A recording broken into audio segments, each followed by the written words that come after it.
Muy buenos días a todos y todas. Espero que se encuentren muy bien. Agradecemos la asistencia y sobre todo la participación que se pueda dar en la sesión de hoy, en el marco de la 14ª Semana Maestra, que está a cargo de la Facultad de Educación y Pedagogía. Para aquellos que de pronto no han identificado el cambio, pasamos de Instituto de Educación y Pedagogía a Facultad de Educación. Omitiré todo el recorrido histórico. En esta ocasión, la actividad está en función de la parte de egresados.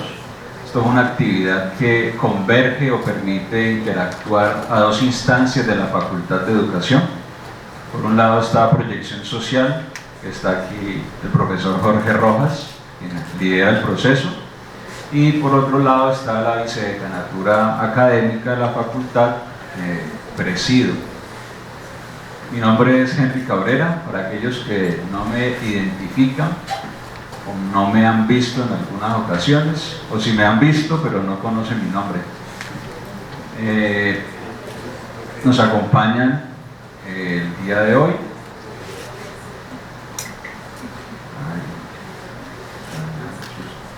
Ofi y Johan. ¿Sí? Ahora ya hablaré de los nombres y las actividades correspondientes. Voy a hacer específicamente como el mecanismo de cómo va a ser el conversatorio. Específicamente haremos una primera ronda de presentación de cada uno de ellos, acompañada de una serie de preguntas que pueden ser retomadas dentro de la presentación o las intervenciones que ustedes realicen posteriormente. Para la presentación de cada uno de ellos hay 20 minutos y finalizadas las presentaciones correspondientes ya abrimos las preguntas del auditorio, los asistentes. ¿Sí? Muy bien. Específicamente, en el marco de la Semana Maestra está la actividad que se denomina La mirada desde la enseñanza y el aprendizaje colectivo de la política y la gestión pública. En este marco tenemos a mi lado extremo derecho a Johan Andrés Osorio y,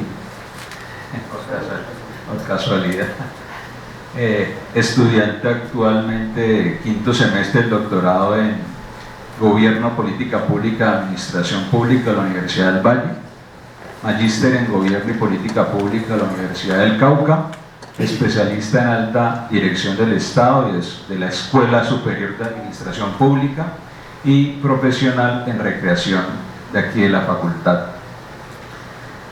Se ha dedicado su vida académica, profesional, al estudio y participación de organización juvenil, desde donde ha sido consejero departamental y municipal de juventud. Igualmente ha sido candidato a diputado de Asamblea del Valle y líder del movimiento de consenso juvenil en el Valle del Cauca. Ahí sería importante, Johan, en algún momento de la presentación, si lo considera pertinente, sobre todo para los que estamos aquí acompañando, hablar un poco de este consenso juvenil, ¿sí? ¿Qué experiencia tuvo, qué actividades se desarrollan, cómo se movilizan, participaciones? Pronto la pregunta es más histórica para su formación, pero puede contarnos un poco en la intervención que realice. Como línea de investigación está específicamente relacionada con juventud, participación y políticas públicas, y actualmente se desempeña como subsecretario de Fomento al Deporte y la Recreación en la Alcaldía de Santiago de Cali. Para nosotros es un honor tenerlo acá en esta actividad que vincula la universidad con los egresados, con la participación de ustedes, sus experiencias, el conocimiento y sobre todo lo que actualmente desarrollan. Presento al decano. Son las funciones que no están en los manuales. Javier Fallar, por si acaso no lo identifican, el decano de la facultad.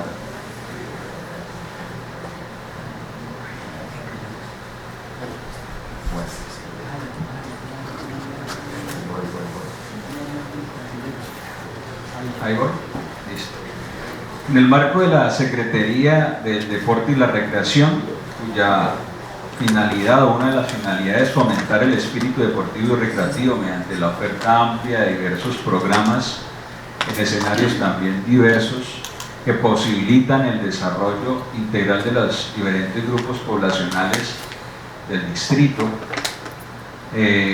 tanto del área urbana como rural. Existe la Subsecretaría de Fomento al Deporte y la Recreación. En ese contexto aparece dos actividades dentro de dos dependencias, dos subsecretarías, que es la de Fomento y la de Infraestructura Deportiva y Recreativa. En este caso, Joan hace parte de Subsecretaría de Fomento, ¿sí? Y dentro de esa Subsecretaría de Fomento existen diversas funciones, diversas actividades que se desarrollan y que normalmente aparecen, algunas explícitas y otras implícitas, como por ejemplo, coordinar con los diferentes sectores los programas para el fomento del deporte y la actividad física y recreación, desarrollar la estrategia para la comunicación social deportiva, establecer lineamientos para la selección, organización y preparación tanto técnica como psicológica y actitudinal, y desarrollar otras funciones, por ejemplo, actualizar la información diagnóstica y estadística del deporte, actividad física y recreación del municipio de Santiago de Cali, que diría que es distrito. ¿Sí? Muy bien. En el caso de la Secretaría del Deporte aparecen varios espacios o escenarios, como está allí, que son más vitales: Cali Forma, Ciclovida, Rutas Vida, Incali, Semilleros Deportivos. Y ahí viene un segundo aspecto para preguntar, y es ¿qué nos podría orientar o cómo se consolidan estos diferentes escenarios o actividades que se desarrollan dentro de la subsecretaría y específicamente de la secretaría? Aquellos que tengan esta información y nos puedan ampliar acá en la presentación. Muy bien, entonces voy a ceder la palabra inicialmente a John. ¿Sí? ¿Hay una presentación? Sí. Gracias, profe.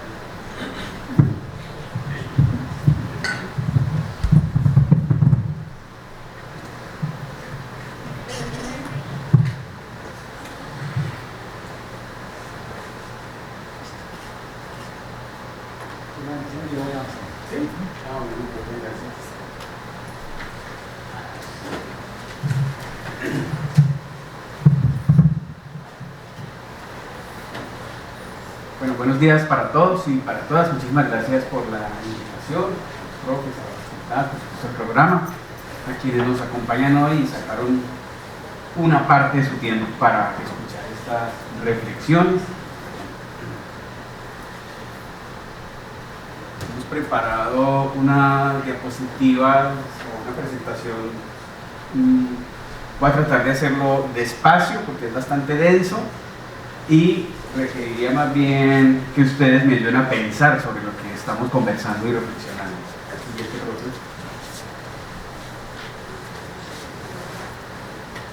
Bueno, actualmente estoy como subsecretario de Fomento al Deporte en la Alcaldía de Santiago de Cali.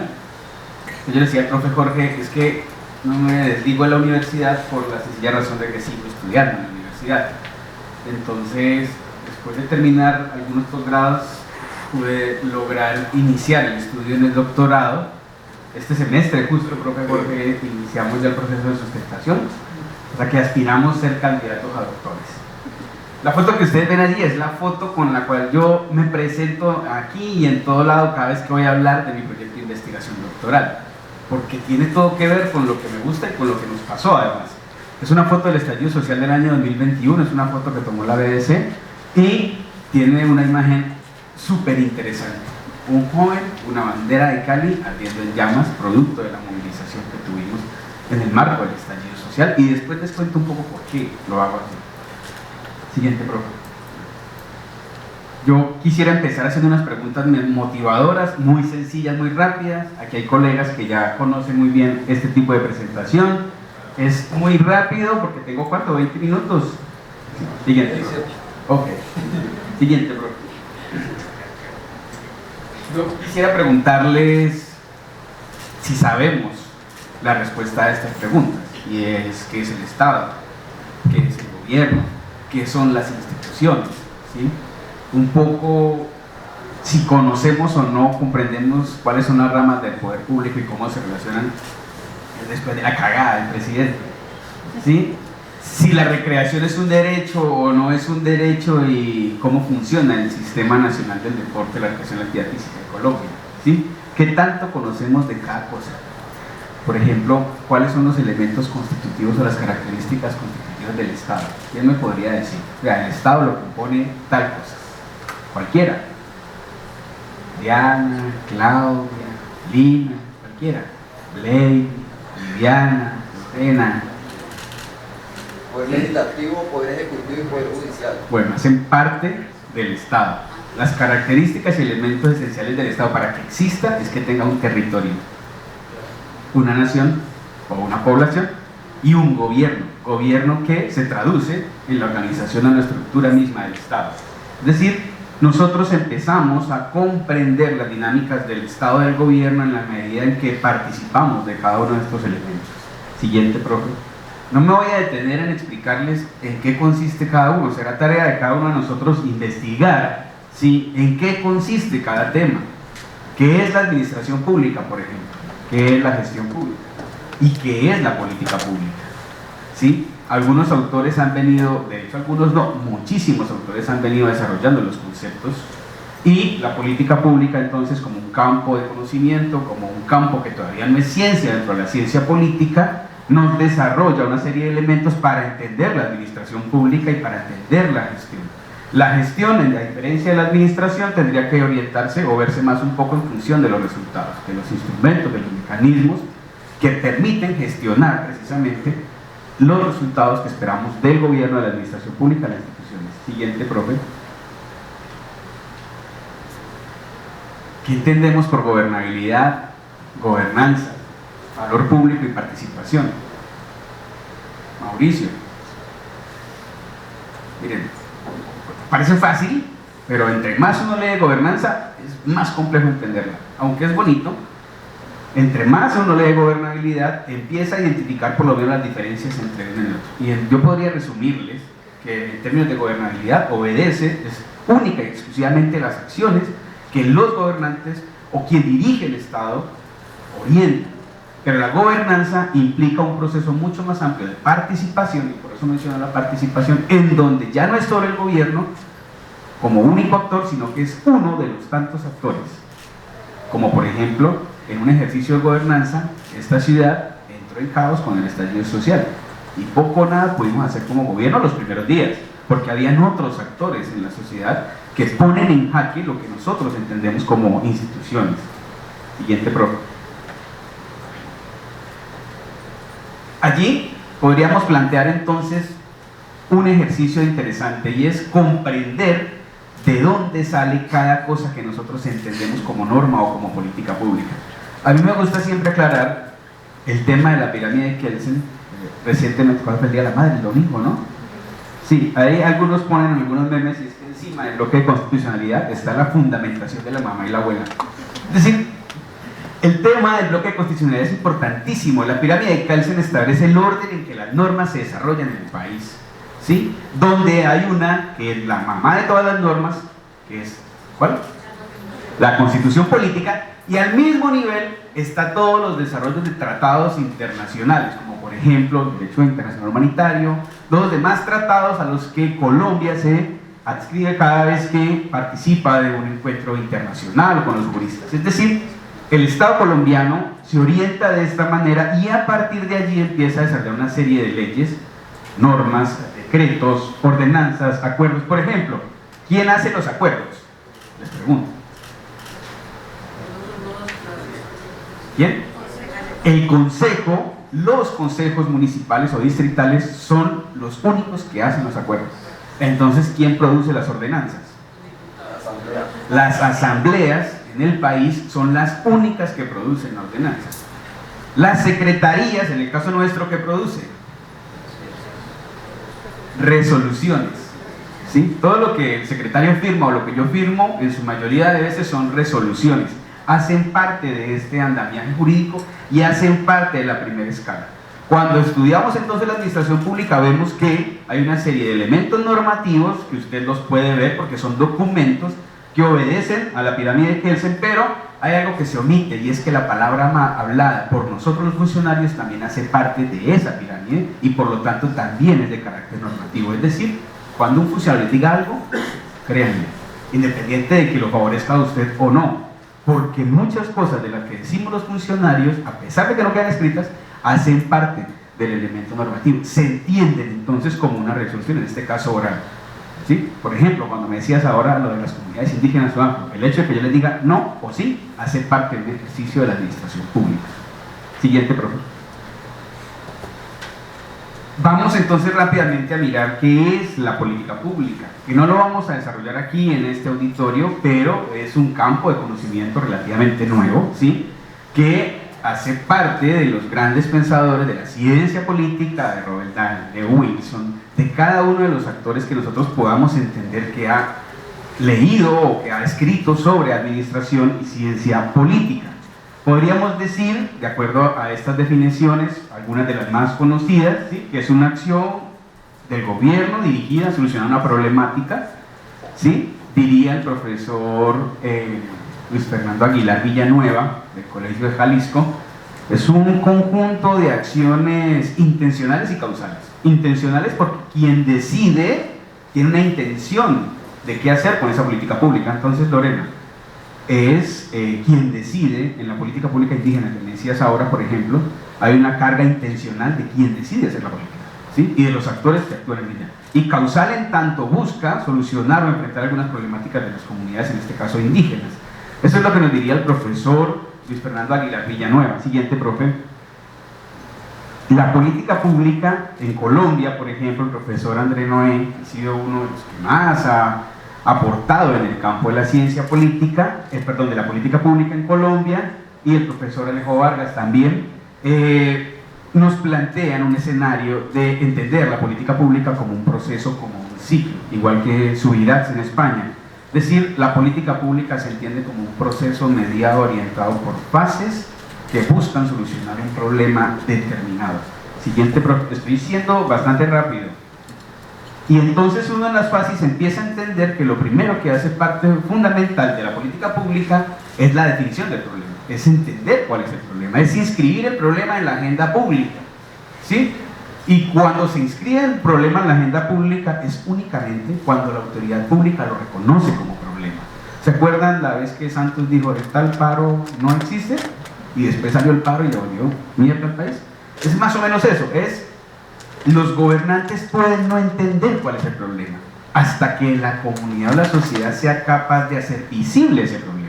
Y se hace visible los problemas con actores políticos, con medios de comunicación, con poder económico, es decir, se pone en la conversación de todos, como cuando en su momento el estallido social nos puso a hablar del estallido social. Era imposible decir que allí no había un problema. Entonces, cuando identificas el problema, lo insertas en la agenda pública, empieza el proceso de formulación e identificación de las posibles soluciones, formulas, luego posteriormente adoptas, implementas en un periodo de tiempo la política pública, la evalúas, la sistematizas y nuevamente genera el ciclo. Porque no quiere decir que la política pública solucione todos los problemas. Yo pensé que eso era así cuando estaba más pelado. Por eso iniciamos el proceso de participación juvenil de la política pública departamental de juventud del Valle del Cauca, y después de una década, después de 15 años, nos dimos cuenta que cada uno tenía ninguna en función de la política. Es decir, nadie quedó con casa, ni con carro, ni con beca por la política, ¿sí? De hecho, lo que alcanzamos fue ciertos logros en la política pública en los que otros jóvenes se beneficiaron. Por ejemplo, siempre que puedo, tengo que mencionar al compañero Julián. Resultado. Una de las becas en ese momento que gestionamos con el gobierno departamental fue posterior al asesinato de Julián. Y es que las becas del gobierno departamental se llamaran de esa manera. Creo que fueron 3.000 becas en su momento. Pues uno pensaría que si participa en la política pública, ¿sí?, es en función de intereses personales. Claro, teníamos una intención de posicionar una política pública en el Valle del Cauca, pero no sabíamos eso cómo nos iba a beneficiar. Hoy sí lo tenemos clarísimo. Hoy sí, yo soy subsecretario, otro es un asesor, otro un candidato a alcaldía, y cada vez que nos vemos decimos mierda. Esa vaina sirvió porque nos cambió el chip. Es decir, nos puso a pensar en función de otras cosas, a pensar en función de cómo funcionan las instituciones públicas y cómo incidimos en ellas, es decir, cómo participamos. Porque si no, pues, seguíamos viendo novelas en RCN, aunque no estoy demeritando para nada quien puede ver novelas en RCN, es magnífico, a veces las veo. Pero no necesariamente nuestra vida empezó a girar en función de eso, sino en la capacidad de encontrarnos para movilizarnos y posteriormente incidir en el gobierno departamental y municipal. Siguiente, profe. Entonces, uno podría plantearse algunos elementos clave alrededor de la política pública. Lorena, tú me preguntabas, es que queremos saber si la política pública quedó bien diseñada o no, o bien formulada.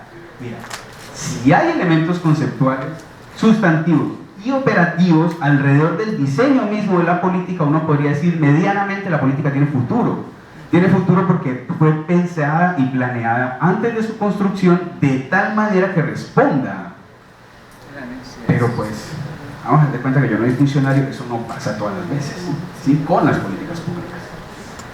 Es decir, las políticas obedecen a un conjunto de valores, de principios, de normas, tienen lógicas sectoriales, institucionales que se encuentran y se acuerdan con los actores del proceso de la política pública. Si usted me pregunta, profe Jorge, profe, usted ahorita me decía, diga algo del tema de juventud, le digo, lo más bacano que nos pasó a nosotros en la política pública es que después de tantos años sigamos hablando de política pública. Un grupo de pelados y peladas, estrato cero, de los municipios de sexta categoría, es decir, municipios muy pobres del país, que hoy todavía seguimos en la lógica de tratar de entender lo público, y entonces nos dedicamos a estudiarlo. Eso me parece lo más valioso. No solo nosotros, sino el concepto mismo, es decir, juntarse ¿para qué? Y juntarse con quién, ¿sí? Como cuando llegamos a recreación y la profesora nos decía que la recreación era un arma de doble filo, podría alienar o liberar a la gente, entonces no tenías el chip todo el tiempo, mierda, yo para qué estudio esto y qué voy a hacer con esto, cómo voy a liberar a la gente, vamos a hacer la revolución. Pues no necesariamente, pero te permite encontrarte con otros, ¿sí? Te permite construir y tejer vínculos. Había un proyecto así, ¿no es cierto, profesor Rocío? Que se llamaba de esa manera. Y entonces, claro, nosotros en ese proceso de jóvenes, pues no estudiaba. Yo era de los pocos que podía estudiar en la Universidad del Valle porque me vine a vivir acá, pero los demás no estudiaban, ¿sí? No tenían las condiciones. Teníamos un vínculo y ese vínculo era la política pública. Siguiente, profe. La del departamento, ¿no? Entonces, uno podría pensar que no tiene nada que ver lo uno con lo otro. Yo les he pasado muy rápido una reflexión sobre gobierno, gobernabilidad de Estado, política pública, administración pública, gestión, pero resulta que todo hace parte del mismo desarrollo, no necesariamente el mismo campo de conocimiento. Pero cuando vamos a la gobernanza encontramos entonces que ya no hay decisión del gobierno, sino que hay unos actores de la sociedad, ya no solo civil, sino en la sociedad, que también hacen parte de la negociación, de la articulación de la política. Y entonces ahí sí nos dimos cuenta del valor que teníamos como movimiento juvenil, profe, es porque nosotros éramos uno de los actores de la política pública.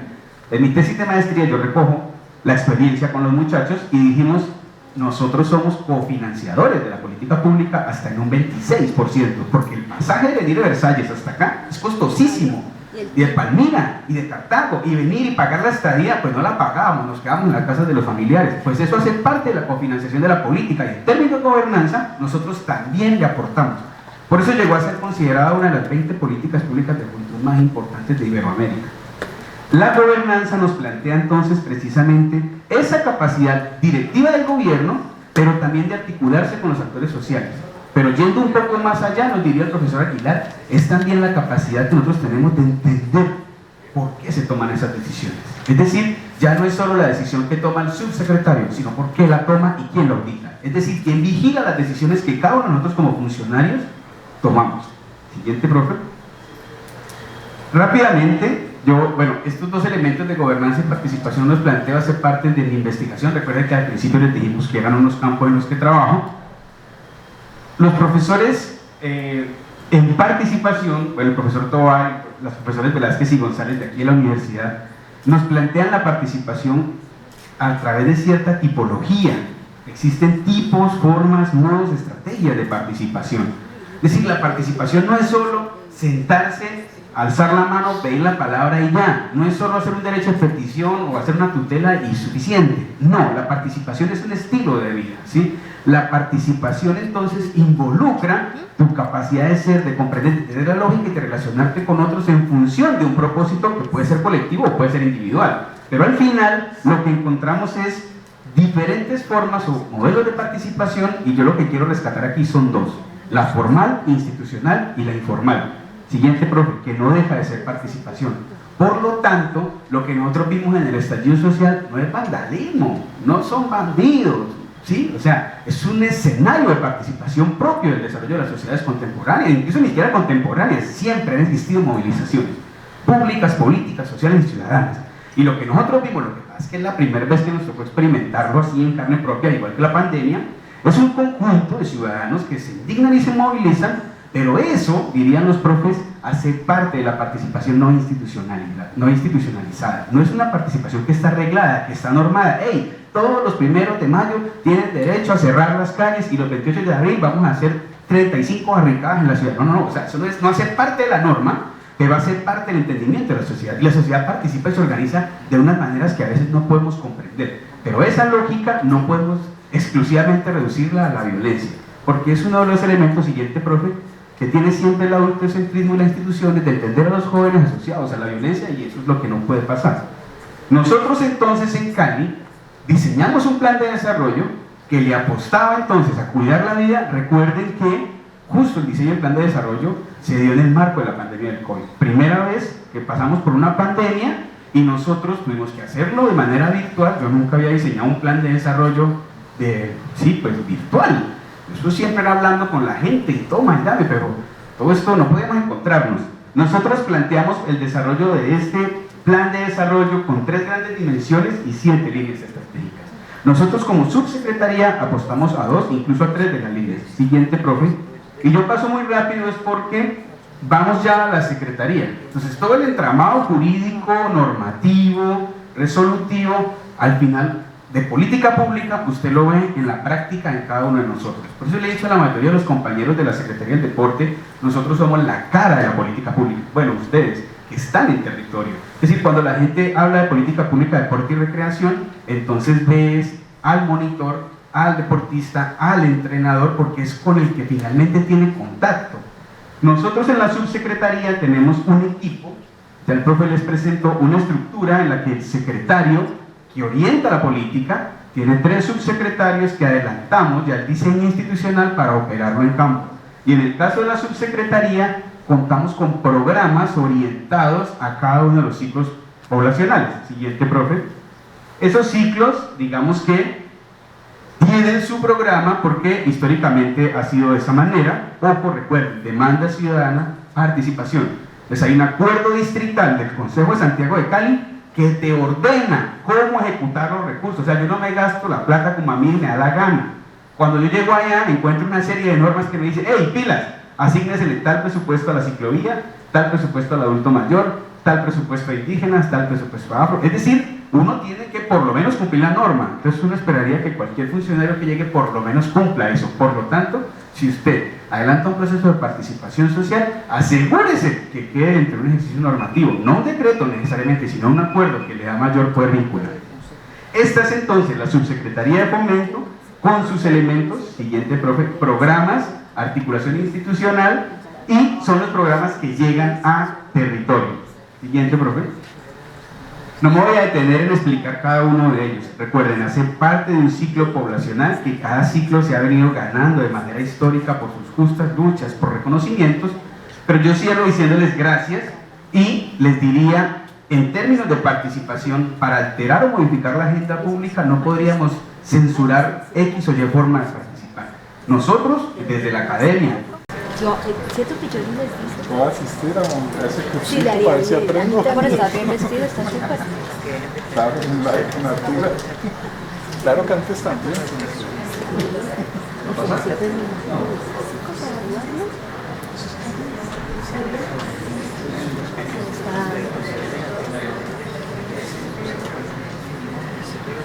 Bueno, continuamos en la parte de presentación y específicamente nos orientamos o dirigimos en este momento a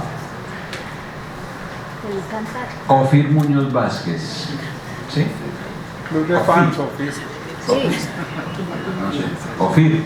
¿Sí? Ofir. Ofir, está bien.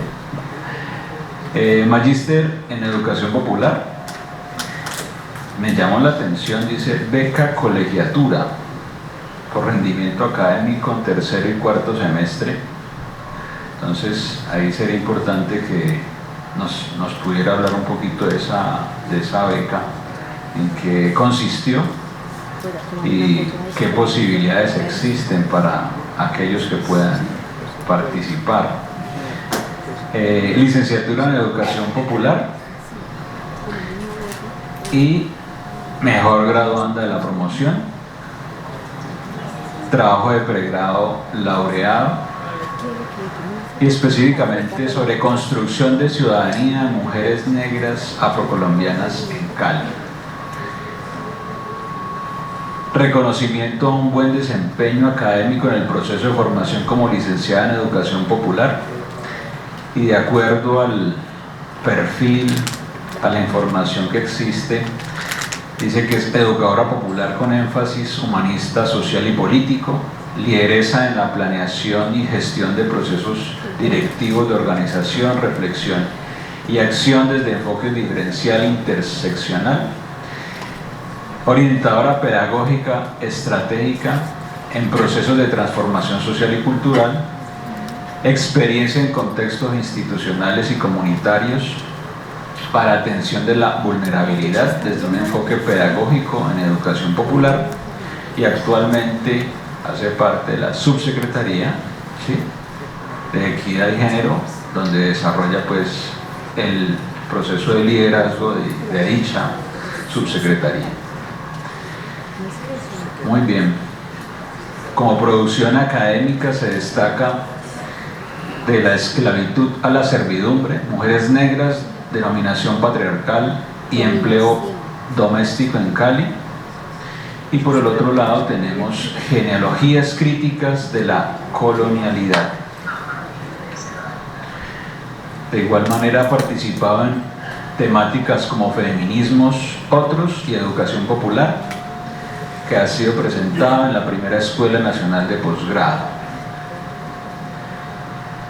Como lo mencionamos, dentro de la Subsecretaría de Equidad de Género, que tiene a cargo pues el proceso de liderazgo de la promoción, protección, restitución y garantía de los derechos de quienes por su condición social, económica, física o mental se encuentran en condiciones de vulnerabilidad, mediante la formulación y coordinación de las políticas sociales en el marco de la Constitución. Al igual que la subsecretaría anterior, tiene unos espacios específicos en los cuales tiene injerencia o se ramifica la misma, en este caso Subsecretaría de Equidad de Género, Subsecretaría de Primera Infancia, de Atención Integral a Víctimas y de Poblaciones Étnicas. Y como funciones de esta instancia aparecen las siguientes: formular y ejecutar planes, programas y proyectos para las mujeres y construcción de equidad entre los géneros, ejecutar estrategias y proyectos para la promoción sociocultural de masculinidades y feminidades desde la equidad entre los géneros, desarrollar la estrategia de prevención de las violencias basadas en género, entre otras. En este contexto, entonces, existen diferentes políticas públicas que han estado orientadas hacia observatorio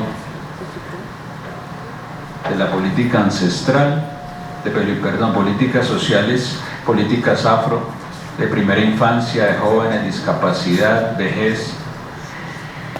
Y dice aquí, política pública, que es la actualmente celebrada de acuerdo al 0539-2022 para las mujeres de Cali, reconocimiento, equidad de género e igualdad, 2022-2031. Con este panorama y amplio descripción, Ofir le damos la palabra para hacer su intervención.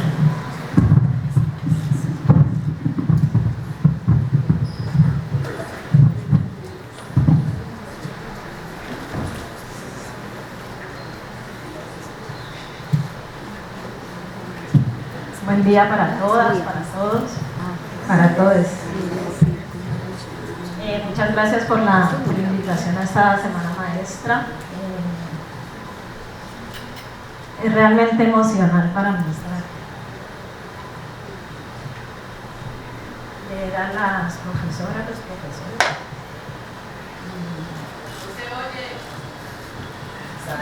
Lo intentaré. Un momento.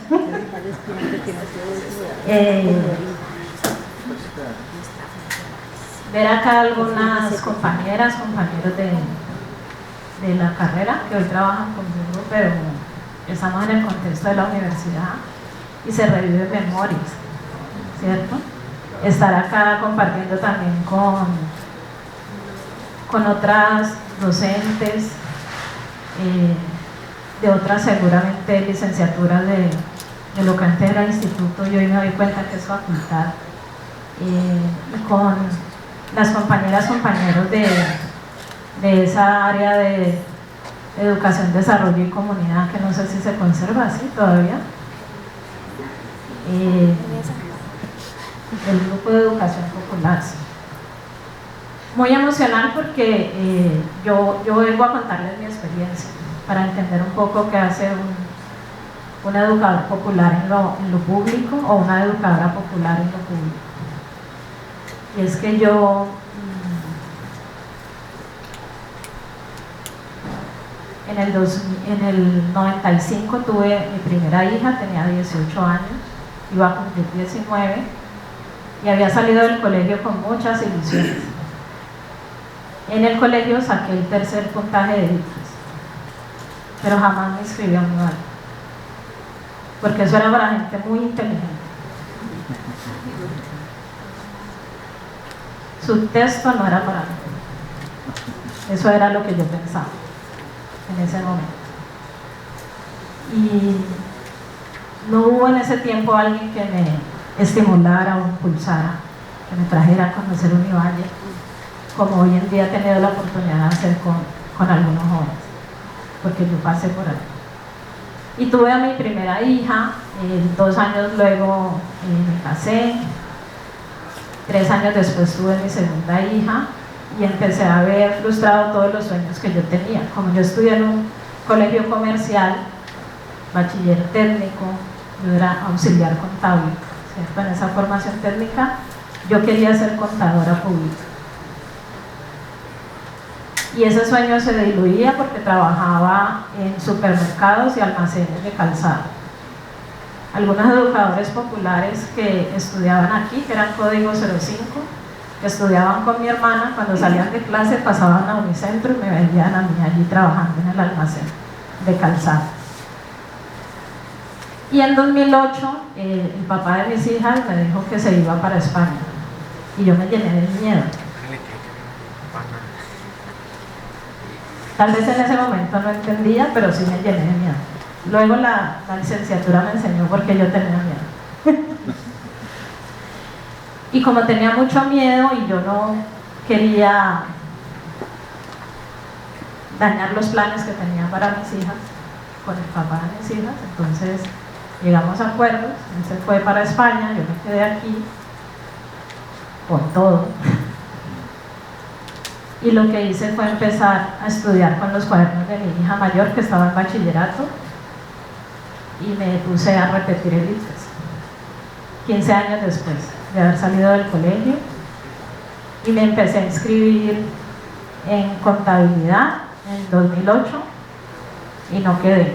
No sabía de eso de cupos de sección por comunidad negra, yo no sabía de eso. Tal vez hubiera quedado. Y mi hermana me empezó a decir, métete a la licenciatura en educación popular, a vos eso te va a gustar. Y tampoco entendía por qué me decía eso en ese momento.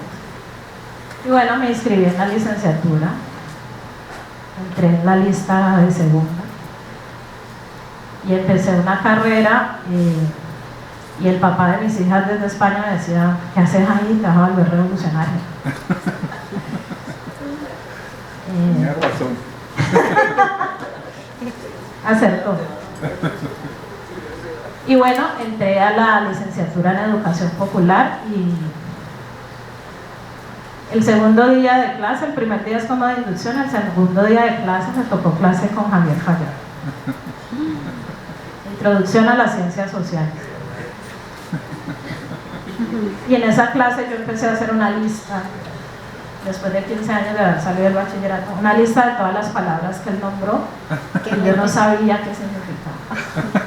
Y llené casi 2 hojas. Ay, Y cuando salíamos por la parte de atrás de la universidad, afortunadamente yo entré a los 33 años. ¿Sí? Y cuando salíamos le dije a las personas que iban saliendo, aún no nos conocíamos, ustedes le entendieron al profesor. Bueno, mal hice la pregunta, porque me dijeron no. Y él hablaba de la biblioteca y que en la biblioteca encontrábamos el diccionario filosófico y demás. Y yo, ¿a qué hora venía a la biblioteca? Que yo trabajaba ahí enfrente en Unicentro en el almacén. ¿Sí? Bueno, todo esto para contarles que todas estas desigualdades que vivimos las mujeres, ese miedo de enfrentarme a criar sola a 2 hijas, me trajo a la Universidad del Valle. ¿Sí? Y cuando estaba aquí en la Universidad del Valle estudiando licenciatura en educación popular, aprendiendo de qué era comunidad, aprendiendo de de las opresiones, ¿cierto? Que los diferentes teóricos de la educación popular nos presentaban. Empecé a ver que en mi experiencia no había una sola opresión, que esa mirada solo marxista no era posible para mi experiencia de vida. Y también con algunas otras clases que teníamos la dicha de tener en la licenciatura, empecé a entender esas opresiones por clase y esas opresiones por género, que fueron muy, muy importantes. Que a veces en los planes académicos son electivas. Yo, por ejemplo, vi por allá en trabajo social una electiva de feminidad y masculinidades, y esas cosas transforman la vida. ¿Sí? Y cuando llegué aquí, pues tenía muchos compañeros, compañeras que estudiaban educación popular porque venían a validar un conocimiento que ya tenían de una experiencia comunitaria, y yo no tenía eso, ni idea de eso. Y cuando tenía los cursos de comunidad con la profesora Mireya, para mí era muy interesante, porque eso me permitía acercarme a que era una comunidad, en una mujer negra, afrodescendiente, que nació en Cali, pero no vivía muchas de las cosas de la comunidad del Pacífico colombiano, y que era hija de una madre cabeza de familia que tenía muchos miedos y que nos crió también como muy protegidas y muy distantes de construir comunidad, porque si ella se iba a trabajar y nos dejaba solas, pues para ella era más tranquilo que estuviéramos encerradas. ¿Sí? Y bueno, cuando teníamos que decidir qué vamos a investigar, yo decía, yo quiero saber qué es ser una mujer negra en Cali, porque las diferentes clases me ayudaron a comprender por qué cuando trabajaba en un almacén y quedó una vacante de cajera, yo era vendedora, yo fui a hablar con el gerente y yo le dije, yo quiero ser cajera, yo trabajé en supermercados y yo sé manejar la caja y los datáfonos, yo quiero ser cajera. ¿Y saben por qué me dieron el puesto? Que porque olía rico. fue el comentario que hizo el señor, acompañado de otras cosas. ¿Sí? Y cuando me dieron el puesto de cajera, empezaron a venir personas de otras sedes de los almacenes a verme. Y se asomaban y me miraban. Y yo decía, ¿qué pasó? Es que aquí nunca ha trabajado una persona negra. Entonces la licenciatura me ayudó a comprender estas cosas. Empecé a profundizar mucho en comprender a través de la educación popular cómo esto podía irse transformando. Mi tesis de pregrado fue con método biográfico, trabajando experiencias de vida de mujeres negras en el oriente de Cali, acompañándolas en un proceso ya desde lo comunitario, porque esta experiencia, y por allí María Guzmán, que está por ahí atrás, regresada, me llevó a la Casa Cultural El Chontaduro, y trabajando con estas mujeres, su experiencias de vida, hacía mucho espejo en mi experiencia de vida, pero íbamos comprendiendo la realidad, releyendo la realidad que teníamos, esto que nos habla la educación popular, para poder plantear qué queríamos, para tener esta apuesta política de qué se quería y empezar a transformar. Luego, pues acá no teníamos mucho énfasis en lo étnico, y entonces eso me llevó a Unicauca a hacer mi maestría en educación popular en Unicauca, donde pues por la particularidad del Cauca pues los énfasis son otros, y allí empecé también a profundizar esta educación popular desde lo propio, que era esta cultura afrodescendiente, y empecé a complementar y a especializarme mucho. Ya leer a Freire para mí no era suficiente, y a todos estos hombres en la educación popular. Yo tenía que leer a las mujeres de la educación popular, y me encontré con la red de educación popular femenina en Bogotá, y me encontré con otras autoras como Claudia Coro, y me encontré con feministas negras, autoras que también hablaban desde sus experiencias en sus países construyéndose, y empezamos en el Chontaduro a querer.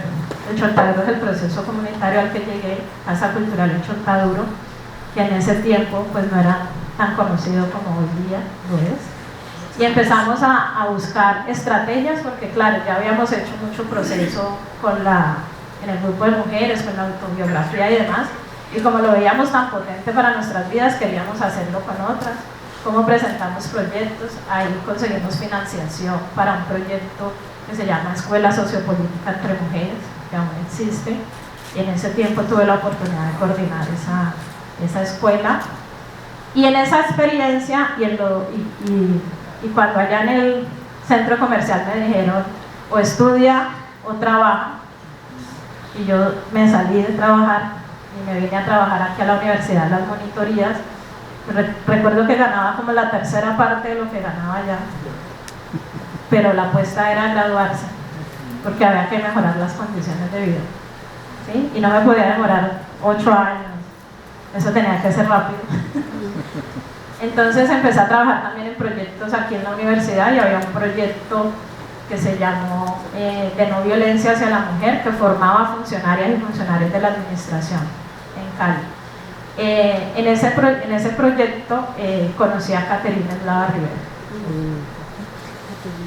y haciendo la escuela en el Chontaduro invitamos a Caterina a una sesión a la escuela. Caterina ven y háblanos de política pública, porque ese es su tema, y Caterina conoció todo lo que hacíamos en la escuela, porque cada que llevábamos a una nueva persona que nos hablara del tema, le contábamos todo el proceso y demás.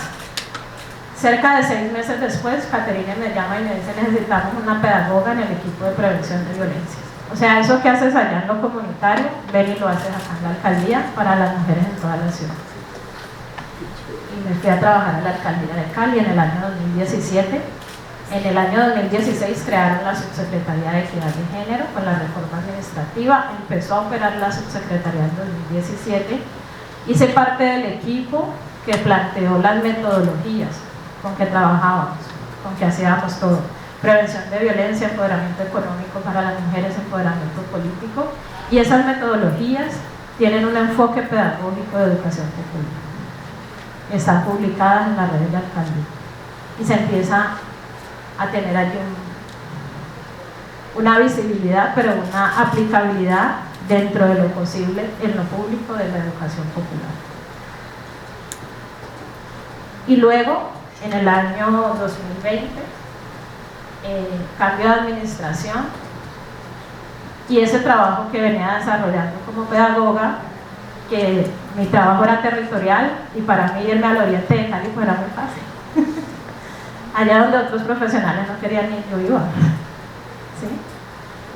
Porque era el sector donde yo sabía que había posibilidades de transformación, pero ya lo había vivido desde lo comunitario con las mujeres, ir a la ladera, ir a los corregimientos. Entonces yo me especializaba en trabajar con estas poblaciones. Y en 2020, cuando cambia el gobierno, necesitaban una coordinadora para ese equipo de prevención de violencia y pensaron en mí. Y estoy hablando de ningún trabajo con política, sino de llegar a la administración por conocimiento de un tema. ¿Sí? En vivir esa pandemia compleja que nos tocó en la administración, las comisarías cerradas, la fiscalía tampoco estaba atendiendo y demás, y las mujeres viviendo más violencia en sus casas. Mientras la gente estaba en sus casas, nosotros estábamos en la calle entregando mercados a las mujeres que conseguíamos con cooperación internacional. Aparte de los mercados que entregó la administración, nosotras buscábamos con cooperación internacional porque nos interesaba entregarlo a unas personas específicas, a las mujeres trabajadoras domésticas que no estaban pudiendo ir a trabajar, que no tenían las posibilidades y demás. Entonces focalizábamos esas mujeres con discapacidad o estas mujeres que tenían a cargo personas con discapacidad, todas esas mujeres que tenían más dificultades y barreras, y nos íbamos a pegar en las tiendas, en las panaderías, la ruta de atención como estaba ahora, en qué línea telefónica te atienden y todo eso. Creo que ese trabajo que se puede haber marcado diferencial hizo que luego, cuando se necesitó una subsecretaria de Equidad de Género, pensaran en que yo podía hacer. Y en todo eso que hace misionalmente la subsecretaría de Equidad de Género, primero atender la violencia, atender mujeres que viven violencia basada en género, con una llamada telefónica, pedir una cita, la atiende trabajo social, psicología y el área jurídica, establecen un plan de acción con ella y lo acompañan, el que ella quiera, sea una ruta de denuncia o no. Tener un hogar de acogida para mujeres en riesgo de feminicidio. Cuando la mujer es valorada alto el riesgo, tenemos un hogar de acogida para que ella vaya con sus hijos e hijas y pueda allí estar mientras se reduce el riesgo de feminicidio, se lo ubica en otra ciudad, el agresor es capturado. Tenemos 4 equipos que hacen prevención de violencias. El primero trabaja lo cultural, la transformación cultural, y eso no se puede sino con la educación. Y en el equipo de prevención de violencias, en este momento, hay 2 educadores populares. Está Orlando Vélez, que trabaja todo el tema de masculinidades no violentas. Él hizo su tesis de la licenciatura sobre ese tema. Y está Marianel Guzmán, que por su experiencia de vida y organizativa ha trabajado con mujeres, pues históricamente con mujeres trabajadoras domésticas. Tenemos un equipo para el empoderamiento social y político de las mujeres, que también desarrolla una escuela de incidencia política, y toda esta escuela tiene enfoque de educación popular. Tenemos un equipo de empoderamiento económico para las mujeres, porque cuando actualizamos esa política pública, que finalmente la logramos el año pasado, la dimensión que más está trazada para el desarrollo de las mujeres es la dimensión económica. Ya tenemos mucha fuerza de pararnos en un lugar y decir muchas cosas y seguimos pidiendo plata para el transporte. ¿Sí? Entonces, esa dimensión económica, aunque hay en la alcaldía una Secretaría de Desarrollo Económico que lo hace aparte, nuestro interés es que las mujeres comprendan la importancia de así usted se quede en el hogar desarrollando las tareas del cuidado, que la familia se organice y pague su pensión, porque si no usted será una adulta mayor dependiente. ¿Sí? La mayoría de mujeres adultas que llegan a nuestro servicio de atención porque están viviendo violencia ya sus hijos crecieron, toman la decisión de separarse y son mujeres que quedan en gran condición de vulnerabilidad porque no tienen experiencia de trabajo, si estudiaron no ejercieron, y si no, pues en la mayoría de casos no estudiaron, no las contratan, no alcanzan a pensionarse y tienen muchos miedos para emprender nuevas cosas. Entonces la autonomía económica sigue siendo allí muy central, aparte de los temas que seguramente a quienes les interese este tema ya saben, de las desigualdades en los pagos, quienes están en los cargos y demás. Sí. Tenemos un equipo de sistema distrital de cuidado, que es el equipo más nuevo. Hoy estoy muy alegre porque hoy salió del área jurídica de la administración un decreto que firma el alcalde donde se establece para Cali un sistema distrital de cuidado y que es la posibilidad de que las mujeres liberen tiempo de cuidado para que puedan aprovechar las oportunidades para su desarrollo económico. Algún día la secretaria de Desarrollo Económico nos dijo, es que hay cantidad de ofertas, tenemos 600 cupos para que las mujeres vengan y fortalezcan su emprendimiento. ¿A qué horas da eso? Me pregunto. ¿A qué horas lo hacen? A las 8. Exacto, en la mañana. Y yo le dije, ¿qué están haciendo las mujeres a esa hora? Nada. ¿Sí? Solo cocinar. Entonces, hay muchas líneas de lo que hacemos en lo público en que un educador popular se puede desempeñar, pero no solamente en lo público, como en este caso la subsecretaría, sino en cualquiera que sea la pasión del educador o la educadora popular. Si su pasión es la salud, lo medioambiental, la pasión que sea, es especializarte, conocer mucho del tema, trabajarlo desde cualquier sector, te puede llevar a lo público. Sea que sea tu intención mientras te estás formando o no. ¿Sí? ¿Y de qué otra forma podemos transformar si no es a través del gobierno, que finalmente lidera eso que se defina para el desarrollo de un pueblo, de una ciudad, de un país? Entonces, pues eso era lo que quería compartir y dejo lo demás para las preguntas. Sí, muchas gracias.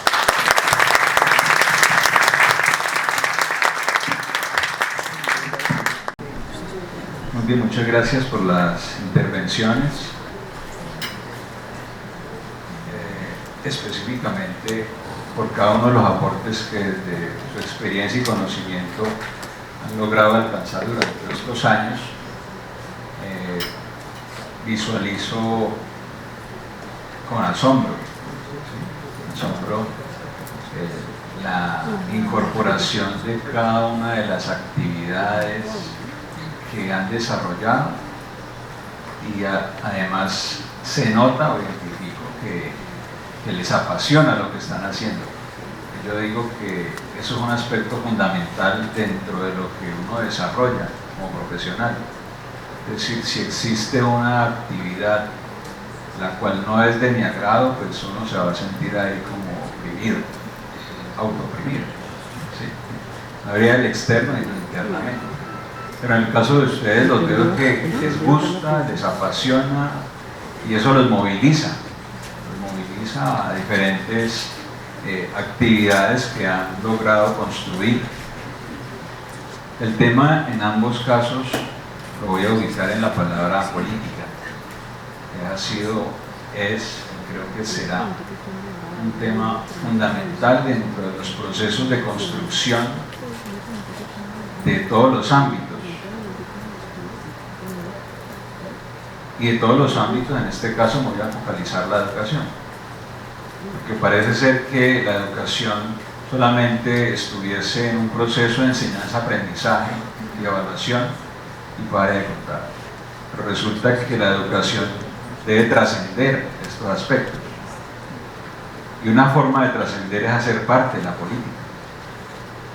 Y yo digo, hay que construir, consolidar y formar sujetos políticos.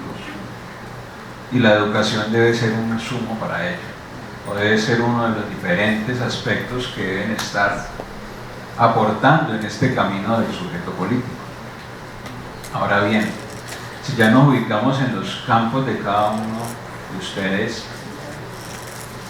¿qué implica construir, fomentar la política? ¿Sí? y no solamente en el campo de la educación como un aspecto salido de la escuela, porque esa es otra cosa, ¿no? La educación se reduce en muchas ocasiones al campo institucional de escuelas o colegios, universidad, y se desconocen otros mecanismos, otras alternativas, como los grupos que se reúnen, que se articulan, y hay también aspectos de educación. Entonces yo digo, y les preguntaría en primera instancia, cómo desde sus espacios actuales, como subsecretario y subsecretaria, pueden promover políticas o que las personas se empiecen a visualizar la necesidad de ser parte de estos procesos. ¿Sí? Esa es la primera pregunta, no sé si es una introducción, es un compañero que hace una introducción de 10 minutos y después llega con la pregunta. Voy a omitir nombre. Ya sabemos quién es. Recuento histórico. Hace recuento Entonces histórico. esa es la primera pregunta que me surge después de haberlos escuchado. ¿Sí? ¿Les hago todas las preguntas de una vez? Vaya despacio, vaya despacio. Porque después viene el auditorio, ¿no? Es que me fascina lo que presentaron. Y uno que no es para hacer marcos temáticos ahorita que disertación. No, les trafiero entonces el micrófono y empecemos con esta. ¿Sí? Yo todo el tiempo estoy haciendo educación. Educación, comunicación nos enseñó hoy. Eso.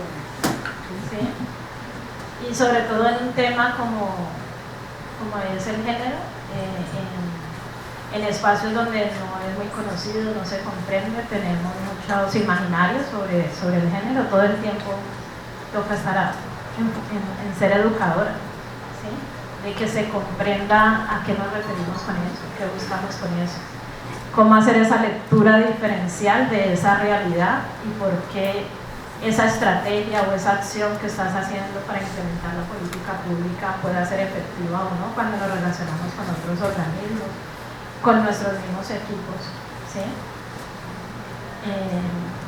Liliana Ortiz, que está también por allí, que trabaja en el equipo de transversalizar el enfoque de género en la administración, es una de las que siempre está con los organismos diciéndoles cómo lo hacen. Pero han pensado que las mujeres que cuidan personas con discapacidad están lejos de tener la autonomía económica. ¿Cómo desarrollo económico puede plantear una estrategia para estas mujeres que están cuidando personas con discapacidad, que sí que la tienen más difícil para lograr esa autonomía económica? Porque es que ese indicador que usted tiene dice con enfoque diferencial. Y si dice con enfoque diferencial, pues hay que atender al enfoque diferencial. No solamente en la estadística de decir con cuántas personas indígenas o afrodescendientes o con cuántas personas adultas mayores y demás, sino qué se hizo diferencialmente para lograr beneficiar a esa población en específica con ese indicador que usted está desarrollando. Y digamos que está superado para nosotras esto de que es una guerra de los sexos, no es una confrontación.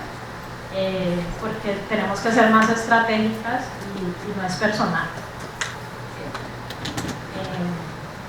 En alguna ocasión me pasó que estaba con mi jefa, la secretaria de Bienestar Social, y otra secretaria para tratar un tema de política pública. Estábamos negociando los avales para poder tener política pública. Y le decíamos a esta secretaria, mire, lo que pasa es que este tema salió en el diagnóstico central para el desarrollo de las mujeres y ustedes tienen muy poquito indicadores o acciones o recursos comprometidos, y le estábamos explicando. Y ella me miró y volvió a mirar a la secretaria y me hizo así, y yo quiero que nosotras dos como secretarias lo hablemos. Y yo pude haberme peleado,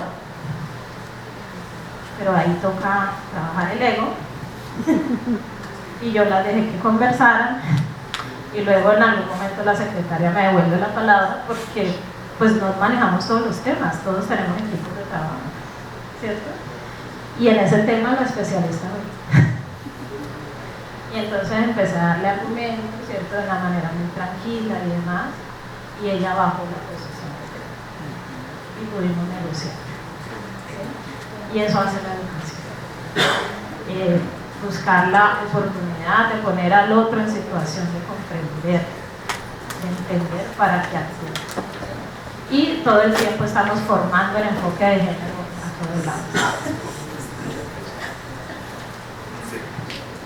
Bueno, profe, es una pregunta bastante amplia y sobre todo compleja, porque estamos hablando de la política, de lo político y de las políticas.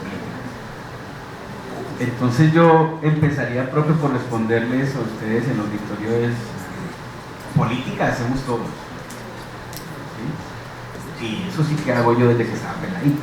Es decir, desde que entendí cómo el Consejo Municipal de mi municipio cambió un acuerdo, yo tenía 14 años, cambió un acuerdo para favorecer que los recursos le llegaran al deporte y no a la recreación, para irle de un cólico, porque no entendía por qué. Porque ya habíamos diseñado el programa de vacaciones recreativas para tratar de atender el doble de niños que el año anterior y necesitábamos 20 millones de pesos más. Pero el Consejo en su sabiduría cambió el acuerdo. Antes de que cambiara el acuerdo yo ya había hecho las proyecciones para los próximos 5 años. Entonces yo le decía al gerente de la corporación, mira, León, en 5 años vamos a recibir 270 millones de pesos. Podemos mejorar la piscina, le podemos poner calefacción, podemos hacer otro parque para niños. Es decir, yo me enredé y me dice, no, ni calmate, que eso no funciona así. Los concejales no van a dejar que el acuerdo siga. El acuerdo establecía 60% de recursos para recreación y 40% para deporte. Y los concejales lo cambiaron o querían cambiarlo para que el 100% fueran recursos destinados a deporte. ¿Pero por qué? O sea, si así está bien. Pero lo que pasó es que el gerente no había apoyado al alcalde en su candidatura.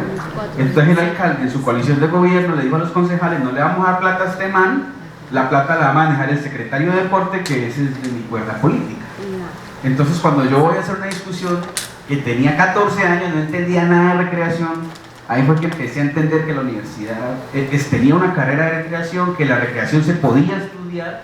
Entonces muy empíricamente voy al consejo a defender una posición de por qué no cambiar el acuerdo, y la reacción de los concejales es llamar a mis papás para que me sacaran del consejo. ¿Sí? Entonces eso me emputeció más, me enfureció. El alcalde también, la primera dama, decían que ni cagado. Entonces, pero claro que yo tampoco fui muy diplomático, ¿no? O sea, los concejales no habían graduado de 11. Yo ya me había graduado de 11. ¿Sí? Yo le decía, pero usted es tan ignorante, o sea, si quiere le paso una calculadora, multiplique, concejal, que si usted no aprueba, su corregimiento va a recibir más plata en los próximos 5 años. O sea, 8 millones son menos que 25. No, pues peor, o sea, yo además de arrogante, que de grosero, porque les dije ignorante, les dije brutos, pero eran el consejo, y cambiaron el acuerdo, y nosotros nos quedamos en plata. Y entonces yo indignado dije, estoy como si hay que joder, ¿no? Entonces empezamos a tramitar la conformación, el cumplimiento de una ley, que era la ley de juventud. En el Versalles llevaba 6 años de sancionada la norma, pero Versalles ni se daba por enterado que había que elegir un consejo de juventud. Entonces yo dije, si no los puedo joder por ahí, los jodo siendo consejeros de juventud. Y pasamos derechos de petición y obligamos al alcalde a elegir el primer consejo de juventud en Versalles, y claro, yo me hice elegir consejero de juventud, además coordinaba el grupo de recreación del municipio. Entonces todos los días peleaba con esa gente, todos los días, literal, todos los días, profe, desde que me levantaba hasta que me acostaba. Iban a mi casa, me mandaban a regañar de mis abuelos, de mis papás, y eso necesariamente era una consecuencia, y es que entre más me regañaban, yo más me radicalizaba, y entre más me radicalizaba, conocía gente más radical. Y entonces una vez llegó Antonio Navarro a Versalles y dijo, es que a la política es así, y me empezó a hablar. Yo fui a la reunión muy contento porque era izquierda, entonces nadie iba, porque era un guerrillero, entonces nadie iba, porque en Versalles eso está prohibido. Y este man empieza a contarme la historia de Elena 19, que había sido de la Universidad del Valle, y empieza a hablarme de todo el mundo. Y yo dije, mierda, me voy a meter a la universidad y voy a aprender más sobre ese movimiento guerrillero. Y lo que hice fue empezar a leer y a conocer gente. Luego me vine a Cali y conocí los dirigentes de Elena 19, que hoy todavía son mi grupo de parceros, o sea, son un poco viejitos a los que yo quiero como un perraco, porque me adoptaron. Pues uno viene de Versalles, un pensamiento completamente conservador, O sea, Versalles llegaba a tener 2 candidatos conservadores. Imagínate tú hablar de género en Versalles, o nosotros crecimos con solo una familia negra, no más. O sea, nosotros no entendíamos qué era crecer, digamos, en un ambiente con... Sí, tan diverso, ¿no? Cuando yo llego a Cali, para mí es una sorpresa. Por ahí está mi primo, vendíamos hamburguesas por ahí en la Chinicesta, pero eran muchos negros, y yo decía, carajo, o sea, esto es rarísimo. Uno llegaba a la universidad, hacia el distrito, mucha gente negra. Hoy muchos de mis amigos son negros, pero cuando usted crece en un municipio que tradicional y culturalmente le imponen las formas, usted no comprende eso sino hasta que llega a la universidad. Y cuando entra a la universidad y estudia lo que sea que estudies, la universidad te cambia el chip. Sí, porque mucha gente me dice, ¿por qué estudio recreación? Y yo, marica, porque era lo que yo quería estudiar, ¿entendés? O sea, yo me convencí desde pelado que tenía que estudiar esa vaina. Yo no lo estudié por casualidad, ¿sí? Yo no llegué aquí para tratar de saltar de recreación a estudios políticos. De hecho, ni siquiera terminé estudios políticos y con recreación. De hecho, para poder ser mejor graduando tenía que decidir si me quedaba en una o en otra. Y dije, no, termino recreación. Entonces, profe, esa pregunta que usted hace es muy compleja porque está la militancia, está la decisión política de pertenecer o no a una organización, pero también está desde nuestros espacios de poder cómo diseñamos e implementamos políticas públicas. Yo me quedo muy tranquilo en mi paso a una subsecretaría porque, uno, Claudia es profesional de recreación y ha tenido todo el reconocimiento de la mesa de primera infancia después de todo lo que significó volver a salir a la calle en la pandemia a atender a los niños o a las niñas de primera infancia, y suficiente con que le hagan el reconocimiento a ella de la capacidad que tuvo como equipo técnico. Tú lo decías ahora, Filo, o sea, no somos nosotros, es el equipo de poder implementar estrategias para atender la primera infancia en pandemia, que no era fácil. Segundo, Lady Lituania, quien también es profesional en recreación, ¿sí?, implementa y lidera el programa de rutas de vida de la subsecretaría. Un programa, recuerden que es que hablar de la pandemia ahora es muy fácil, pero haber estado ahí y además gobernando esa mierda era dificilísimo. O sea, no podíamos hacer deporte, no podíamos salir.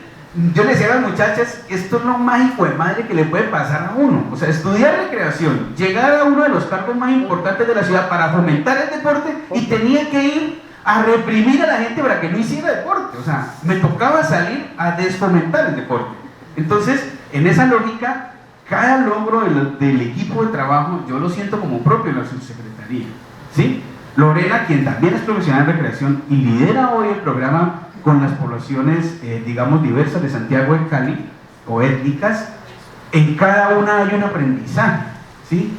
Y María Antonia, que María Antonia es profesional de deporte, no es recreación, pero hace parte de este grupo de mujeres que conmigo lideran la subsecretaría de Deporte y Recreación. Y María tiene entonces el reconocimiento de, cuando digo María, Claudia, Natalia, me refiero a todo el equipo de trabajo, muchachos, ¿no? Tienen la capacidad de ser reconocidos por las instituciones con quienes adelantan, ojo, lo que les dije, lo que nosotros hacemos en el terreno es la implementación de nuestra política pública de deporte. Eso en lo formal, pero si vamos a discutir el tema académico, eso tiene de largo y de ancho, porque en eso sí tengo reparos, incluso siendo funcionario. O sea, no podría ser yo, digamos, un funcionario que trague entero. La política pública del deporte tiene sus propias lógicas y variables. Por ejemplo, tiene sus demandas, tiene sus actores, y dentro de esos actores tiene el consejo, tiene el secretario, tiene las ligas, tiene la academia por un lado, los estudiantes, las organizaciones. Es decir, hay un conjunto de actores en la política pública, y al final lo que uno ve, o lo que comúnmente se ve como política pública, es el documento, no el proceso, Lorena. Y es el proceso quizá lo más importante, porque en el diseño está la capacidad entonces de que esa agrupación, de que esa ciudadanía se movilice a futuro. Hoy, eso me parece bonito. Ahora, ¿qué me parece frustrante? Que entre más leo de política pública me doy cuenta que cada vez estamos más lejos, ¿sí?, de poder diseñar e implementar políticas públicas de calidad. Hacemos pininos. Uno de los asesores del alcalde me decía esta semana en Venezuela, es que vos no sabes, vos estudias política pública y no sabes cuántas políticas públicas tiene Cali. Yo le dije, no, ¿y para qué? No, es que son como 20 y pico, no sé eso, ¿sí? Bienestar social tiene 13. Bueno, pero en total esos son como 20 y pico de políticas. Y yo le dije, ¿y a usted le parece muy bonito al decir que Cali tiene 25 políticas públicas? Y bueno, ¿para qué sirve? Porque al final he venido entendiendo que la segmentación, la intersectorialidad, la división de las políticas, como dice el profesor Ernesto Rodríguez, hay que revisarlas, y sobre todo en el tema de juventud, hay que trabajar más por políticas intergeneracionales con la capacidad de encontrar y de formar ciudadanos en todo su ciclo vital de manera permanente. Uno. Y dos, pues la financiación de la política. Una política sin plata es carreta, ¿sí? Por eso les decía ahorita a ustedes, usted puede tener 100 políticas y le da la gana, pero si a todas las tienen sin plata, pues usted cuenteó, porque detrás de eso no hay un proceso de movilización, de organización que favorezca el desarrollo mismo de la política y su implementación a futuro, porque es que es doloroso, largo, tortuoso. Entonces, entre más estudios le digo, profe, creo que parte de la implementación de las políticas tiene que, digamos, fijarse en el proceso de financiación de la política. En otras palabras, donde el gobernante ponga el ojo y ponga la plata, eso es la política pública. Aunque también en política pública se nos dice lo que no haga el gobernante también es política pública, es decir, lo que decida no hacer o no invertir. Pero como los recursos son escasos de la administración pública, hay que echarle el ojo, y la lupa es dónde va el recurso y dónde lo orienta el gobernante. ¿Dónde va el recurso del alcalde este año, por ejemplo? ¿Sí? Yo les pregunto rápidamente para cerrar. Hay unas dependencias, no sé si tuviste menos presupuesto, porque ahí me dieron menos este año. Y cuando yo pregunto qué carajos, ¿por qué tengo menos plata son menos programas, menos presencia, menos gente, menos contratistas. Eso es un dolor de cabeza. Cuando pregunto, dice, no, es que el alcalde tomó una decisión que este año va a tapar todos los huecos. Claro, antier perdí una cita médica, o el viernes perdí una cita médica con un trancón en la autopista. Y es que donde el gobernante decida poner el foco con la plata, ahí podemos entender y analizar qué tipo de política pública el gobernante está implementando. Ojo, no en la construcción del documento, no necesariamente, aunque hace parte fundamental del ciclo de la política, tenemos que pensar lo que les dije. El profesor Aguilar nos dice, un conjunto de acciones causales e intencionales. Allí se traduce, digamos, la capacidad de implementar y desarrollar las políticas. Gracias por el tiempo, gracias por señalar en mi George. Pasamos a las preguntas de... Yo seguiría aquí preguntando.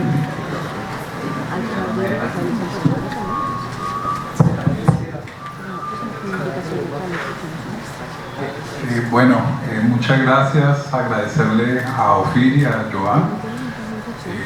Me parece que las experiencias, o sea, primero como graduados de la Universidad del Valle, pero sobre todo a nivel personal, o sea, esas dos visiones que son visiones de vida muy importantes. Escuchar a Joan hace que uno se enamore de la política pública, y escuchar a Ofir es reconfirmar que vivo enamorado de ella. No, es que son personas que demuestran que el título no es el que define la formación. Lo que define la formación es la actitud de vida y la posibilidad, como lo dijeron los dos, de abrir espacios e identificarse con esos espacios que ellos mismos abren. Eso es importantísimo, o sea, identificarse con esos espacios que uno mismo abre. Siempre va a haber una pregunta, y a uno cada rato se lo reclaman en la universidad las personas que se gradúan, y uno se encuentra, pero profe, es que la universidad no me dio las herramientas suficientes para cuando ya estuve en la práctica laboral yo qué hacer. Pero uno lo que argumenta, esa es la diferencia entre el mundo universitario y el mundo laboral. Porque claro, si la universidad, digamos, tiene claro todo lo que usted va a hacer como profesional, pues uno se va a la práctica y no va a la universidad, ¿sí? Entonces, en ese sentido, pues una pregunta, digamos, una pregunta de pronto compleja, pero una pregunta necesaria escuchándolos. ¿Qué es aquello que ustedes consideran que la universidad no les dio en formación? Claro, la universidad, nuestro trabajo es la formación, y ahí nos centramos, pero escuchándolos, ¿qué es aquello que la universidad no les dio en formación? Gracias. Faltaba otra, pero faltaba el conjunto. Ofir no respondió. Ahora vamos. Hola, buenos días. Una alegría verlos a los dos ahí. Yo tengo una inquietud que también tiene que ver con el tema de la política pública y con una cosa que Johan mencionó ahora, que tiene que ver con dejar de fragmentar los grupos poblacionales y trabajar intergeneracionalmente. y en particular con el urbanismo en Cali. Nosotros pasamos por un buen tiempo de diseño de la ciudad gobernado por la fuerza económica del narcotráfico, muchos centros comerciales, pocos espacios de encuentro, y ha habido una dinámica interesante pero todavía no suficiente en el desarrollo que se hizo en el Boulevard del Río, y ahora va a haber el hundimiento, digamos, de la Quinta, que me recuerda como una Cali que yo viví en mi juventud y adolescencia, como un espacio de posibilidad para ese encuentro público.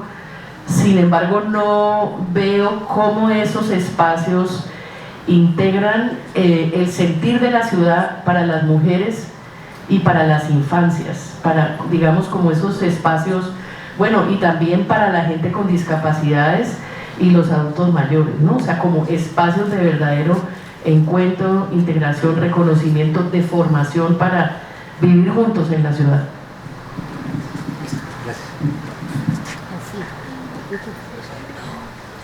Bueno, voy a ser más breve. Profe, definitivamente yo tengo que remitirme al programa, ¿sí? Y es que no recuerdo formaciones políticas. Lo más cercano fue la profesora Judith, con planificación y gestión de la recreación, donde el análisis del documento internacional de recreación era lo más cercano, porque al final era la política pública, pero no se entendía como política pública el plan. Porque lo que yo sé de política pública es por goma y porque me puse a estudiarlo por aparte, pero siento que lo que le faltó en este caso al plan, no a la universidad, al plan, fue una mayor formación en temas de administración de la recreación o gerencia, que le llamamos, de lo público, porque al final, más allá de la discusión académica de si la recreación se administra o no se administra, si se gerencia o no se gerencia, es que es un derecho y tiene un cargo al presupuesto. Y como tiene un cargo al presupuesto público, por lo tanto los ciudadanos tenemos derecho a demandar en la práctica ese tipo de escenarios de deporte o de recreación. Y entonces siento que ese fue el gran vacío, pero como trabajaba en procesos de política pública, traté de complementarlo. Bueno, creo que sigue pasando. Ahora me emociona muchísimo el ver que la universidad tiene la carrera recién abierta de administración pública, apenas van como en cuarto o quinto semestre. O sea, es bacanísimo, porque es un tema de poder comprender lo público. Esta es una universidad pública. Miren, en la alta dirección hay un problema, decía el profesor André Noé en una conferencia que estuvimos en Bogotá hace 15 días, la alta dirección del país ha estado en manos, hasta el gobierno pasado, pero yo creo incluso que este también, hasta el gobierno pasado, de las grandes familias del país que han logrado que sus hijos se posicionen en las 4 universidades privadas más importantes de Colombia: los Andes, la Javeriana, la del Rosario, y se me escapa la otra. ¿La Sergio? La Sergio Arboledas. En todo caso, profe, la alta dirección, compuesta por ya no ministros, sino viceministros y directores de departamentos, el 90% son egresados de estas universidades. Es decir, que la probabilidad de que nosotros lleguemos a esos cargos de poder es pues 90% menos de si nos hubiéramos graduado de esa universidad. Y el 60% proceden de los mismos colegios públicos. Es decir, entre ellos se rotan los cargos. Por eso a mí no me da pena decir que mientras fui subsecretario está Lorena, Claudia, Lituania y María. Son mis amigas, punto. Pero no solo son amigas, o sea, estudiaron conmigo en la universidad, estudiamos recreación, y es apenas lógico y normal que esta gente se comporte así. Lo que pasa es que nosotros sí tenemos una barrera mucho más grande, porque además el 60% de los cargos del gobierno nacional se concentran en Bogotá. Por lo tanto, si no vivís en Bogotá, tenés muy poca probabilidad de dirigir el país. Y si soy de universidad pública, peor. Entonces, profe, al final uno dice, esto es muy complicado cuando usted lo mire. Pero a uno le queda la tranquilidad de que después de la pandemia, cuando empezamos a adelantar actividades y se nos dice, deporte, propónganos algo de primera infancia, le digo, Claudia, haga la magia con el equipo, usted es recreadora, haga lo que tenga que hacer, pero hay que garantizar el derecho de los niños y las niñas. Y entonces se inventaron, profe, la ciudad de la alegría. El equipo técnico de la Subsecretaría de Fomento al Deporte y la Recreación se piensa un espacio que integre la familia, pensado desde la niñez. Y hoy tenemos un programa que se ha convertido en referente después de la ciclovía para las familias de Cali. Claro que tenemos mucho que mejorar en ese programa, pero estamos hablando de un programa que esperamos poder hacerlo mensualizado, que ahora tiene una periodicidad de 2 meses aproximadamente. Vamos en nuestra 6ª o 7ª versión, y cada una de las ciudadelas es un programa público, abierto, gratuito, con más de 45 estaciones de juego debidamente planeadas, diseñadas y gratuitas para la familia, desde el más pequeño hasta el más grande, incluso con mascotas e incluso para personas con discapacidad. Es decir, es un programa que muy pocas alcaldías del país pueden decir que lo tienen. Y por lo tanto, a mí me queda la tranquilidad, profe, que tal vez no hablando del espacio público como usted me lo plantea, pero sí de los espacios de la Secretaría del Deporte, es que utilizamos nuestra unidad deportiva panamericana para poder abrirla a la ciudadanía, para que participe de las actividades. Y el siguiente paso será, no creo que sea de esta alcaldía, es que los escenarios públicos tienen que ser utilizados para eso. No tiene sentido que tengamos 10.000 personas en las canchas panamericanas y el coliseo de voleibol esté cerrado, el de hockey esté cerrado, las canchas de tejo estén cerradas, las piscinas de Alberto Galindo estén cerradas, las canchas de baloncesto también. Es decir, no tiene lógica que nuestra unidad deportiva, con ese programa de semejante magnitud, no sea capaz de abrir el diamante de béisbol, o porque hay un concierto, qué sé yo, o porque simplemente no piensa en la articulación necesaria de las ligas con el programa que estamos haciendo. Lo que pasa es que como es administración pública es complicado. Los escenarios son nuestros, pero se entregan en la administración delegada a las ligas, y las ligas no nos reportan a nosotros como distrito, sino al departamento. Entonces es un bollo porque usted lo mire, ¿sí? Pero creo que hay que seguir avanzando en esa lógica para tratar de recuperar mayores espacios, profe, para la ciudadanía, porque si la liga entrena en alto rendimiento y no lo hace los fines de semana, pues nosotros deberíamos poder utilizar los escenarios para la práctica de un deporte de iniciación o de formación de la ciudadanía caleña. Yo creo que en el momento en que estoy ahora no tengo como reclamos para la carrera.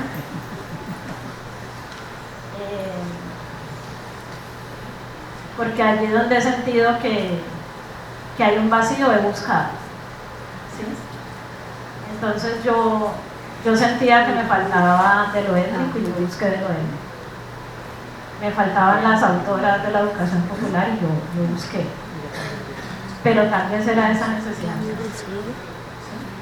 Alguna recomendación puede ser que las educadoras, los educadores populares nos estamos desarrollando en muchos ámbitos.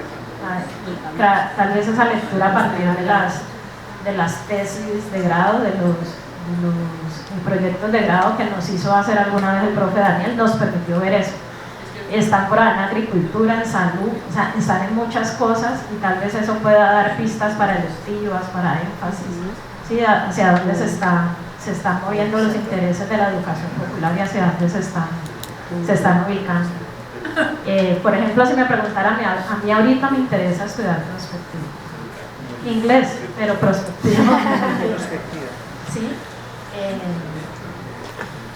Porque trato de mirar más allá, o sea, de pensarlo mucho más grande, y siento que me falta. Pero es algo por la experiencia y por el momento en que estoy. Y seguramente esto de aprender de lo público, cuando estaba en las organizaciones sociales no entendía cómo funcionaba el gobierno. Y aún hay gente que trabaja en la administración y sale de la administración, pero como hace parte de procesos organizativos, pero ya me llega un derecho de petición. Y digo, pero esta persona no entendió que eso no me lo debe preguntar a mí, sino que se lo debe preguntar. Y entonces yo traslado por competencia. Y esas vueltas hacen que nos cansemos. La participación nos demanda tiempo, plata, ¿cierto? Y esas cosas hacen que nos cansemos. Creo que esa también podría ser una pista si es que nos estamos ocupando de lo público. Y frente a lo del urbanismo, yo quiero hablar de dos cosas en particular en las que he tenido la oportunidad de incidir. Y es que estamos en el plan de desarrollo con el proyecto de tener una casa matria en Laureano Gómez, en el oriente de Cali, y el diseño de esta casa pues supera la que ya teníamos. Primero sí, ya por normativa, pues los espacios deben ser incluyentes, ¿no? Tener ramplas, ascensores y esto. Pero el diseño de la casa donde está, entonces debe tener un jardín donde puedan haber plantas aromáticas, porque las mujeres afrodescendientes del sector trabajan toda su sabiduría ancestral con las plantas y demás, y va a tener esto. Tiene una cocina muy grande en su diseño porque preparar los alimentos ha sido importante para las mujeres, y es preparar los alimentos es una forma de cuidar y es pretexto para hablar de los derechos de las mujeres, y hemos articulado con el SENA para que la mujer que pues lo que más tiene de experticia es cocinar, pues que sea dueña de su negocio. ¿Sí? Tiene unos espacios para la corporalidad, para trabajar esa arteterapia, ¿sí?